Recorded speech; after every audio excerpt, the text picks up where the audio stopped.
Welcome, everyone, to the Scaling Smart podcast, where we bring together industry leaders, entrepreneurs, and innovators to discuss key insights, strategies, and the experiences that have driven success both for themselves and their customers.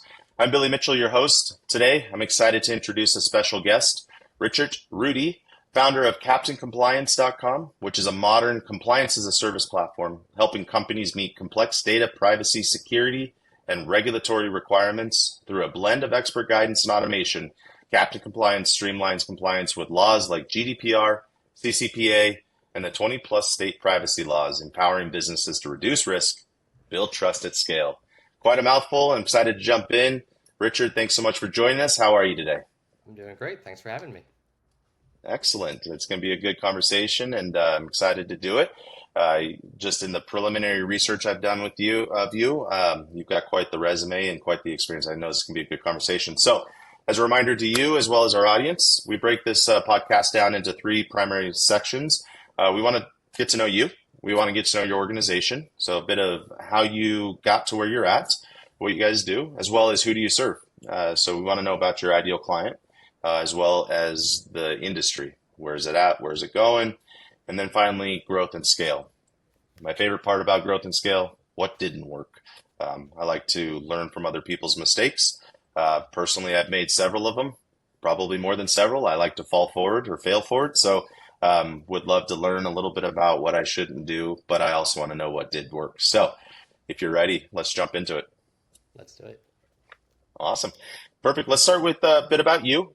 So kind of in an elevator pitch, 90 seconds. You can always go over a little bit. Who are you? What do you guys do? Yeah, so Captain Compliance is like specialty for all things data privacy, and that's our focus. So when I first started talking about and looking into building out Captain Compliance, there was one state privacy law in California.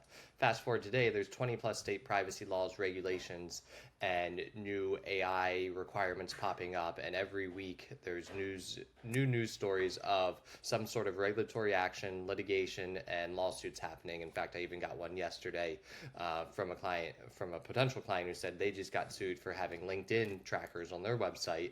They didn't realize that they couldn't have that without proper disclosure, and now they're dealing with the lawsuit. So we help businesses deal with any sort of litigation or regulation risks around data privacy requirements. And we do that from automating things with tools such as a cookie consent banner, an opt-out and consent management platform. We also have a privacy policy generator that will automatically update the privacy notice when there's new laws and requirements. In fact, 2 days ago, Tennessee was the latest state to come out with a privacy law. So we've automatically and have already updated all of our clients with the relevant information there. And at the end of the day, we just want to automate and handle everything. So we take all the legwork and the tasks of dealing with these privacy regulations and laws. We handle it for the clients, and we do it through technology and software. That's good to know. And I think we're going to have a conversation later to make sure that I'm compliant, I guess. I would imagine we used to have a customer who was in the tax space, tax law space, and the regulations changing constantly in that space.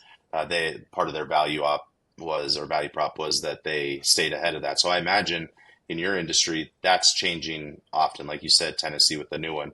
So probably one of the biggest value pieces that you bring to the table is I don't have to worry about what's new. I don't have to worry about what's coming down the pike because you're on it and you're going to update me when that happens. Am I on the right vein there?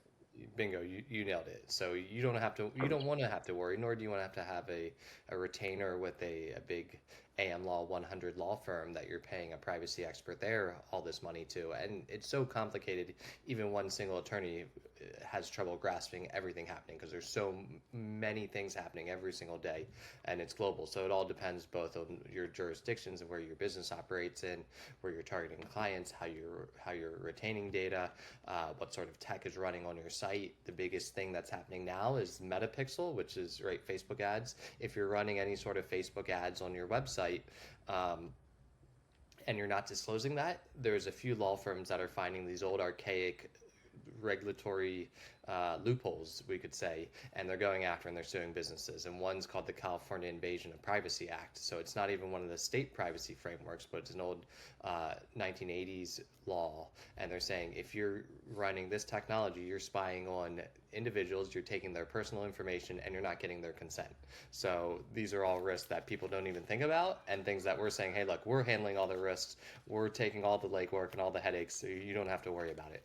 And we've had a handful who said, yeah, we want to do it, but they didn't move forward. One got hit with a class action lawsuit for $5 million, and then the very next day they called us and said, okay, we're ready to sign up. So we try to use that as a case in point. Don't be like them. Let's get ahead of this so you don't have to spend $5 million on litigation. I think that couldn't be a better case study and probably one of the best ads you could run as well. Don't be that guy. Um, okay, that's great. I definitely understand who you are, what you guys do, and I love it because I'm already thinking, man, I need to introduce you to some of my clients.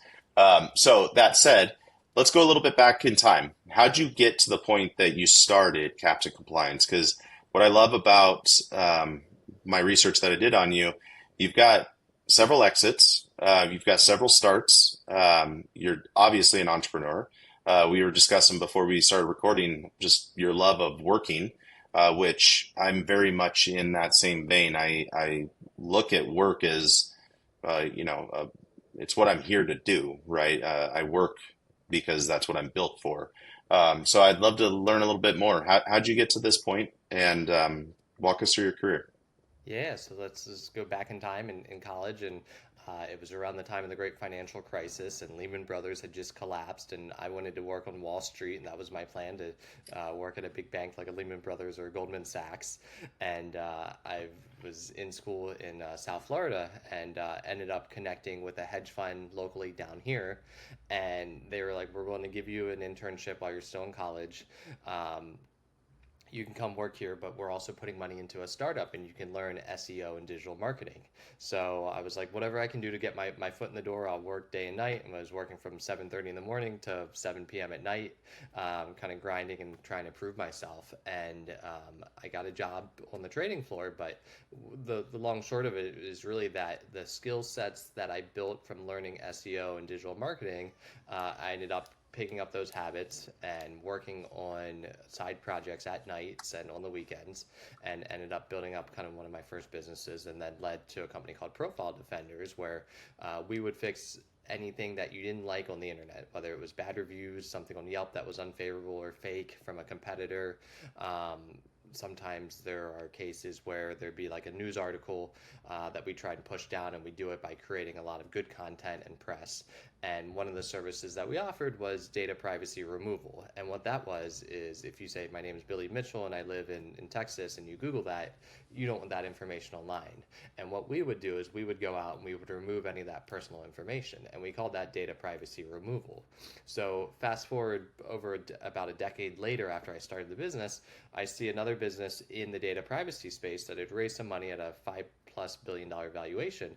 And I'm like, what is this business doing in data privacy that I'm doing wrong? That my business, very good cash flowing, great lifestyle business, was able to travel the world and have fun, but wasn't super scalable. Like there was almost like a sweet spot in it, almost like a law firm. And that's when my eyes opened that there's all these different privacy laws that were being talked about. And at that time, there was only one with California. Fast forward today, there's 20 state privacy laws, new AI regulations obviously happening now as well. And that opened my eyes to the opportunity that here's something that's really scalable. It's software based. We can build a product. It's a lot more complicated than initially meets the eye, but there's also so many complexities of privacy that it's something that business owners don't want to have to deal with. So I joined the International Association of Privacy Professionals from there, started going to meetups, conferences, and really sunk my teeth into learning the industry, took different privacy courses that were offered, and started to become an expert in the space and networking, and went around and talked about what the other players in the industry were doing, what was a gap, and that's how we kind of settled into where we are today. And it was similar with Profile Defenders and Brand Defenders and the reputation repair company, where there was one company that raised 70 some million in the industry. We ended up having both a more favorable and better exit than they did, and we bootstrapped the whole way. So that's kind of, I'm very good at being lean and just outworking the competition. So I'm taking the same principles that was a successful exit and build with the last company and doing the same thing here at Captain Compliance. That's excellent. So I've got a lot of different questions I want to go through, but in the interest of time, I guess I'll narrow down to some of the more direct ones. So I am curious what your input or your perspective. So as a marketer, data is important to me, right? We use data to target, to build audiences, to get our ads, our clients' ads in front of you. I actually wrote an article on LinkedIn years ago at this point, probably 6, 7 years ago, kind of the two-face of a marketer, right? Where I don't want my data out there. My kids are not on social platforms, and they're not going to be on social platforms, certainly until they have a say. Um, I say that now, right? But they're Yeah. just the oldest one's just turning 10, so who knows? But what's your feeling on kind of the fact that from an industry perspective, you were in the marketing space. Obviously, you have to market your product and grow your product, but you're also defending the individuals. And well, I guess you're protecting more of the businesses, but nonetheless, you're kind of in that space. What's your overall thought on that? Yeah, definitely. So much to unpack there. So first on the kids' safety and social media, Jonathan Haidt's great author. He's got some great books about trying to limit social media or take it out of kids' lives just because of the detrimental impact it can have. Hmm. There are a lot of kids' safety acts that are popping up. Snapchat just got sued yesterday. I think we did an article on it actually about they were doing things and taking data that they weren't supposed to from minors. New York State's working on something called the COSA, the Kids Online Safety Act. There's COPA, there's FERPA, there's all sorts of different privacy laws around kids' data. So that's a whole nother frontier that we help with. And again, it just shows you the breadth of what's happening. And as social media grows, they're like obviously target number one for it. Facebook has spent billions of dollars in fines, but it's even Hmm. trickling down to the smaller businesses as Facebook tries to get more compliant. They want to just keep on regulating. They'll find any app, whether it's a gaming app. There was just a study done that 600 plus gaming apps all had what's called deceptive or dark patterns that are meant to try and trick players into whether it's buying things or spending more money. So these are all things that we help with on the data privacy and compliance aspect of it. So it's there's the future's super bright on it. And then coming from a marketing background, like I a lot of times won't mind being retargeted because I like seeing what's out there and what the competition is doing. Um, Hmm. but then I talked to my aunt and she says, I don't, if a website doesn't give me the option to turn off cookies and tracking, I just leave the website. I don't want to support a business like that. Interesting. And if you talk to Tim Cook from Apple, um, he says, look, privacy is such an important part of Apple's ethos, and they use that as a competitive advantage, and they've grown to be the biggest company in the world. So there is something in building trust with your audience and everything. So we try to put that ethos and let clients know that it's good hygiene just to give your users options and just to show them that, look, we care about your privacy, we care about having trust in our organization, and usually that should trickle down to more business. So that's one thing that we try to explain to clients. But from a marketer, they're like, I don't want to do anything that's going to kill my conversions and my Yep. ROAS, right? Yep. So I Yep. empathize with that because I come from a marketing background. I think I'm able to speak a lot clearer and better to other marketers, and that's a competitive advantage that we've been able to use. So um, we've also have data now that's anonymized where it can say, hey, look, 98.6% are not going to be affected, but this 1.4% will be. Here are your options to stay compliant, but still try to have an advantage and be successful with your ads. And I think having that data and coming from a marketing background has been an advantage. But I also, if you've backtracked 8 years ago when we all got a million of those GDPR emails, and we just Yeah. got so many that we were like, all right, what is this? I'm not even reading them anymore. I didn't Yep. take it seriously either back then, but now that I see how many lawsuits, litigation, and the importance of privacy and how much people really care, it's changed my mindset on it, and I'm able at least to explain that and empathize with clients as well. That's good. And I think that's a good leeway into really discussing who you work with, who is your ideal client.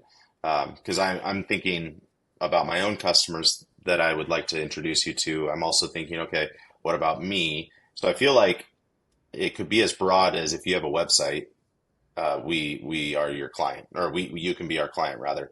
But who are you talking to? Who do you want to be working with? And let's start to get into your industry after that. Yeah, definitely. So ICP, it is horizontal in the sense, like you said, that anybody with a website, as long as they're collecting consumer data on there, then they're at risk, and there are different thresholds depending on the state or situation. We ended up with a lot of CPG companies, consumer product goods, that Shopify sites that are selling to consumers. They're selling goods. They're taking in their personal information. They're using trackers, but it really runs the gamut. We have a lot of law firms actually who, not for their clients, but because they do a lot of advertising and they like to follow the law, they end up being clients. Healthcare companies are also a really big target. There's, to give you an idea of how broad the privacy landscape is, there's an old archaic law called the Electronic Communications Privacy Act, not one of the state privacy laws, but a federal law. And if you're taking in and ingesting health data and you're not disclosing it or getting consent, then that can trigger a HIPAA violation. And we've seen that starting to happen too. There's a one case that was so big, one of the companies ended up having to file bankruptcy because the suit was so big. Wow. And we were talking, we got an intro to a company, a healthcare company in Tennessee the other day, and we said, hey, here's new Tennessee law, here's your risks, and they were like, we don't care about this. And I'm like, just so you know, like, I just want to put the full warning out there. Like, I'm not going to, we can't force you to do anything, but here are your risks. So, yeah, so healthcare, financial services, CPG companies, law firms, they end up being kind of the main crux of what we've seen success with, and companies that have either come to us and said, hey, we're looking for help, or we've gotten intros to them from a whether it's somebody who's managing their website and says, hey, like, we've seen your work, we've seen your videos, we see your write-ups on the Privacy Association. We'd like to, make sure our clients are compliant. Yeah. Being again from the marketing space, one of the stories that we like to tell when we're talking to customers about privacy, about data, um, GDPR, et cetera, is it's even difficult to advertise for fake eyelashes on Google because it can lead to, well, that person may be shopping because they have cancer. And it could be that they're just wanting to have longer eyelashes, but it could also be the cancer patient. So you got to be careful about that. And it's little tiny things like that that people don't at all think about, right? Um, and it's eye opening once you start to unpack it. And for better or worse, it's eye opening when you start to realize how easy it is for a law firm to find something that you're in violation of. Like Bingo. it's not going to be very difficult. It's like a cop following you on the highway. If he follows you for more than a minute, he's going to find something that you did wrong. I love talking to other marketers because they understand that, right? That there's always a nuance, there's something that you can pick out, and there's a violation there. And the eyelashes is a perfect example. We're talking to an adult toy company, very large, and they said some of their products would actually trigger HIPAA because of the medical kind of relation to it. And then I don't know if you followed this, but even last week, the Supreme Court ruled that there's age gating now required. So 21 states, based off of Texas's lawsuit, is that if it's an adult website, they're supposed to have ID verification. So now, if Oh, somebody wants to go and look at pornographic videos or content, they have to get their ID and they have to put it in. They have to verify who it is. So you can imagine the issues and privacy implications of that. We've covered some content saying. I remember, here's an example from Brand Defenders. We helped with the Ashley Madison hack. So when that got hacked, there okay. was databases that were being leaked everywhere. So again, you can see the relation from data privacy and personal information to helping businesses make sure that they're handling the data compliantly. So Ashley Madison did a horrible job at their data security. They leaked very personal information online, and then we had clients coming to us saying, hey, like, I'm a senator, I'm this, I'm that, like, this information is personal, and it wasn't supposed to be leaked. So that's an issue, and now we could see that happening again with the age gating, because you're going to take in this information. It's if there's a breach, all of a sudden that information is going to be leaked, and then you have their ID, you have their name information, maybe credit card information, all there that they didn't want out publicly. Yeah. I do remember that, and that's very interesting. It makes me with the adult content. My first thought is like, wow, I wonder either A, people are going to find ways around that, or B, it's going to really tank the industry, I would think, because majority of people, I would assume, don't want other people knowing what they're doing online. That's an interesting. I did not know that. I purposely don't follow the news just for many reasons, but that's very interesting, and I'm curious how that downline effect's going to happen or what's going to happen. Yeah, well, better for your mental health to stay away from the news. So I Yeah, applaud you yeah, for that. exactly. That's good. All right, let's talk about your industry. Is it crowded? Are you kind of leading the way? And what's really the differentiator that you're bringing to the table? Yeah, well, so we're still fairly early. We say in the industry, if it's a baseball game, that we're still in spring training of an extra innings baseball game, right? It's got a long way to go. Just in the U.S., there's only 20 states with privacy laws. Massachusetts and New York just announced that they're going to be looking into doing new laws. So we still have another 30 states just here in the U.S. And then there's always iterations, changes. We also have AI regulations for every state. Then there's kids safety and new regulations and privacy laws for that. So like we haven't even we're just at the tip of the iceberg for what's happening. And I think the stat is like 80% of all websites are still not privacy compliant. We've actually built a tool that will find a site if they do have a consent banner on their site, if it's actually improperly configured and it's still firing tags and cookies even after you request for it to be turned off. So right there, I would say that's one of our biggest differentiators is that we actually handle the integration and setup for the clients. There's some free and even cheap solutions through WordPress or Shopify. They don't actually work. So it's actually also starting to happen with litigation. If you put a false sense of security out there that, hey, we Ooh, respect your privacy, but it actually doesn't, then that's creating all sorts of new issues too. So that's one of our biggest differentiators, that we actually make sure that our products work for clients, that we, if they allow us, we will do the integration for them free of charge. And by setting it up and making sure that it's managed and acting properly, that it actually protects them from issues. So that's one of our differentiators. We can play in both the SMB SME space as well as the enterprise space. We have clients in both. But we grew, and because we're still, say, about a year into this now of actually being live with the product, we're still playing kind of the mid market. But we're already getting asked. We got asked just in the last 24 hours, 3 different companies that are enterprise players that were using another nice, product, and they said it's too complicated or too expensive, and they wanted to speak with us about possibly switching over. So thanks to a lot awesome. of SEO and content marketing, my background, we're starting to attract those players. That's good. I love it. And it just in the stat that so many websites are not compliant, it sounds like, you've got a lot of opportunity out there, which is going to take you a little while. Where is this industry going in the next 3 to 5 years? Yeah, I mean, I'm building this. Like I said, the last brand Defenders was a great lifestyle business. It wasn't super scalable. It kind of hit a peak that I was riding, and I like this business because it's super scalable and the sky's the limit. So, I mean, my goal is in the next 3 to 5 years to be ubiquitous in the privacy industry. Everybody will know Captain Compliance, especially in different verticals. Like every law firm should be using Captain Compliance to have their website on board compliant and following all the ongoing privacy laws. Um, I see hundreds of thousands of websites in our future all using us. That's my goal, and I don't want to stop until we get there. And then when I'm there, it'll probably be millions of websites, and then hundreds of millions of websites. So the industry is going to be at the point where everybody's going to know, hey, I have to put one of those consent disclosures, or as one of the PI attorneys called it, hey, can you get me one of those cookie disclaimers? And I said, oh, I've never heard of it as a cookie disclaimer, but definitely sounds like a way a law firm or a lawyer would speak. So Yeah. Yep. Yep. That's funny. Yeah.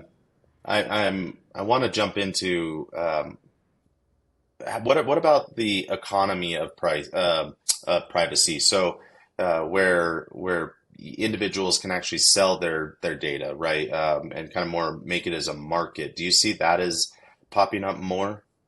So there's a company that I learned about from other privacy attorneys and businesses that were receiving a lot of what's called data subject requests. So if you go to a website and you say, "My name is Billy Mitchell. I want to know what information you have about me." Like if you did that to Facebook, you can go to other businesses and say, "Hey, DC Shoes, what information do you have about me?" And they can show you your order history, if they have your likes, dislikes. They're supposed to share all those details with you. There's a company called Privacy Hawk, run by this guy Aaron out of San Diego, very very sharp guy, and he has developed a mass opt-out almost thing for individuals that want to do that want to stop their data from being sold.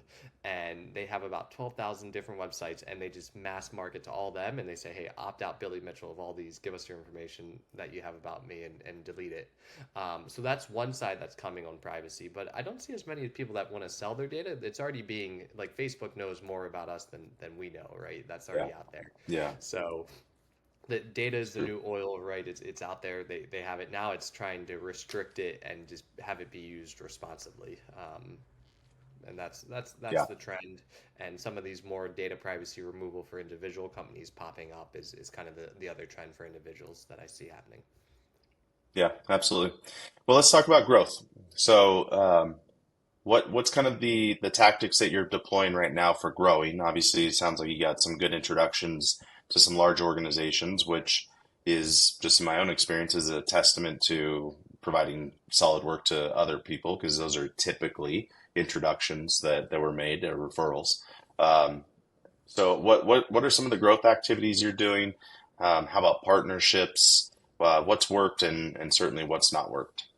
Yeah, definitely. So let's start with what didn't work. While we were building the software, I said I've interviewed 180 candidates, and some of them were not privacy people, but they had compliance backgrounds. So I said, okay, maybe we can sell compliance services. So I started doing SEO and started doing some marketing and trying to test out selling sort of compliance, general compliance services.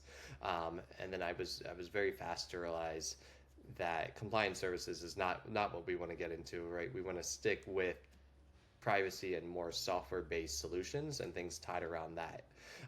So we spent a decent amount of money trying that. We've had other activities with potential channel partners that we put a lot of time into, and then they went nowhere. We had one.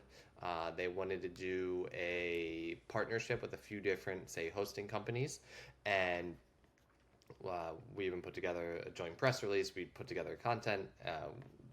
It was one of those people you found when they would call you on a last minute emergency. Everything was an emergency. They'd miss the actual appointments, and then they'd call you with an emergency, which was an emergency, and then ended up being that their team wasn't capable of actually building the product that they said they had, and they weren't actually compliant in the end. And then I actually saw them running ads the other day, unfortunately, saying, "Hey, that thing right there, like we're totally compliant." And I'm like, "Here's a test and proof they're not compliant." I'm like, I really hope they don't do that because it's bad for the industry to go out and say you're compliant when you're not. So Yeah. we found that certain partnerships just don't work even if you try to push them. Some people have it, some don't. And sometimes the ones that you don't think will work haven't ended up being really good. So there's been a couple that we thought had no potential. And at the same time, we had one very high level cybersecurity consultant talked very highly, said they were going to bring all these contacts, appointments. Like I said, they missed multiple appointments. They'd set up calls. The other person wouldn't even show up. Were they gaslighting me? I don't know. And then the other one that we didn't think would be as good ended up bringing a ton of great clients who are all super happy and keep sending new clients every month. So you got to take a lot of different chances as a startup and see what sticks to the wall. We've also tried some Facebook advertising through an agency that said, even though your audience might be more on Google or LinkedIn, they do live on Facebook too and Instagram, so we'll get them there for a cheaper cost per conversion. Unfortunately, that didn't convert. But then backtracking, going to SEO in my digital marketing kind of background and focusing on a lot of content marketing, networking, a lot of the founder-led growth for the first million is what's working, what we're seeing. And then now we're talking about ramping up with other kind of account-based marketing campaigns, cold outreach, and trying to educate the market, and then tying that in with webinars that we're doing to educate about the different risks of privacy lawsuits and regulations. Yeah, I would think that education um, would be a big push for your services. I mean, just in our short conversation today, I've had thoughts and learned things that I'm like, oh man, I wonder if we're good, right? Your note about LinkedIn in California. I don't think we have any LinkedIn scraping on our website, but I know that we're doing certain marketing activities. So I would assume that education, you're going to have to really start top of funnel and getting that audience aware that there is a problem, right? Everybody, almost everybody, I should say, knows what GDPR is, knows that California and Canada are very have their own stuff as well, and yeah, obviously things are different on a state by state, but definitely spending that time in that webinar, getting the urgency out there, I think is a really big win for you guys. It's a longer play, but over time that flywheel will spin itself almost. Bingo. That's what it is, right? It's all about developing a good flywheel, doing a lot of things that all connect with each other, and then having that drive the growth, the leads, and then as long as you have a good product, good customer service, and fair pricing, I don't see why there's any reason why we can't accelerate and become the next unicorn in the privacy space. I love it. Well, this has been good. I've got I didn't prep you on this, but I've got a lightning round. It's a couple Okay. easy questions, nothing to stress about. So with that, let's jump into to kind of land in this plane, if you will. First one, coffee or tea? Tea. Can't drink Love it. coffee. Can't handle the All caffeine. right. Yeah, I'm unfortunately addicted to it. So, all right, what's one tool or system that you rely on to keep your organization running smoothly? Slack. We're asynchronous communication. Yep. Slack is a big one for us. You've already mentioned a couple, but I'm excited to see what this one is. Favorite book, podcast, or resource that has influenced you the most? Oh, I got to go with Founders recently. The Founders podcast has been game changing. It is amazing the Cool. lessons you can learn. And then in books, I'm a huge voracious reader. I'm reading right now The Coddling of the American Mind by Jonathan Haidt. We talked about right Yep, children's psychology, very important. But also a huge fan. I always go back to Zero to One. Peter Thiel's book really was just a game changer in terms of mindset, how you think about things. that's good. But both good authors and good books. I love it. I'm going to check out the podcast. All right, a couple more. One bucket list item you've already checked off. Ooh, bucket list item. Going to Egypt and the pyramids. Awesome. When'd you go?